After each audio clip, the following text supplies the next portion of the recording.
اور مقابلہ سخت ہے کہ کون زیادہ جمہوریت کا دشمن ہے، کون زیادہ عوام کے مینڈیٹ کی توہین کر رہا ہے۔ اور یہ بات پاکستان کا بچہ جان گیا ہے کہ یہاں انتخاب نہیں ہوا بلکہ جمہوریت کا اغوا ہوا ہے۔ اعلان کیا بلاول صاحب نے کہ جس طرح ہم کراچی میں جیتے ہیں پورے پاکستان میں جیتیں گے۔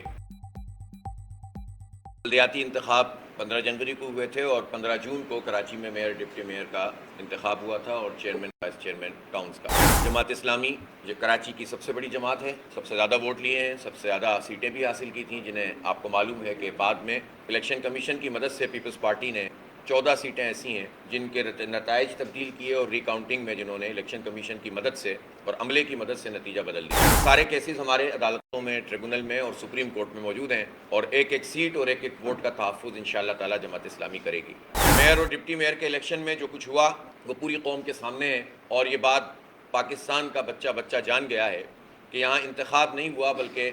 جمہوریت کا اغوا ہوا ہے، جمہوریت پہ شب خون مارا گیا ہے اور انسانوں کو لاپتہ کر کے، غائب کر کے انہوں نے ایک طرح سے ایک مذاق اڑایا ہے پوری قوم کا۔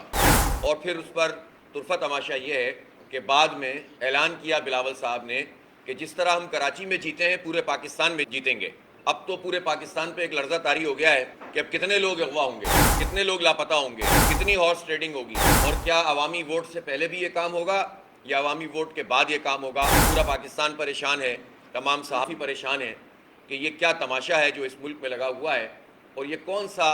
عمل ہے جس کا نام انہوں نے الیکشن رکھا ہوا ہے۔ الیکشن کمیشن میں پہلے ہی کہہ چکا ہوں کہ پی پی پی اور ای سی پی ہم مانی ہیں اور دونوں ایک دوسرے کے سہولت کار ہیں اور مقابلہ سخت ہے کہ کون زیادہ جمہوریت کا دشمن ہے، کون زیادہ عوام کے مینڈیٹ کی توہین کر رہا ہے اور کون زیادہ جو ہے وہ لوگوں کے ووٹوں کو پامال کر رہا ہے۔ میں اس موقع پر یہ ضرور کہنا چاہوں گا کہ جماعت اسلامی بہت واضح ہے کہ ہم اس جعلی مینڈیٹ کو قبول نہیں کریں گے۔ ہم کراچی کی ڈیولپمنٹ کے دشمن ان عناصر کو جو آج بہت اچھی اور میٹھی باتیں کر رہے ہیں، انہوں نے کراچی سے دشمنی کی ہے۔ ان سب لوگوں نے، اس ٹولے نے کراچی کو 15 سال میں محروم کیا ہے لگاتار۔ ویسے تو یہ 50 سال سے حکومت میں ہے تقریباً اور ان لگاتار حکومت میں پورے صوبے سندھ کے عوام کا جو حال ہے وہ پوری قوم کے سامنے ہے۔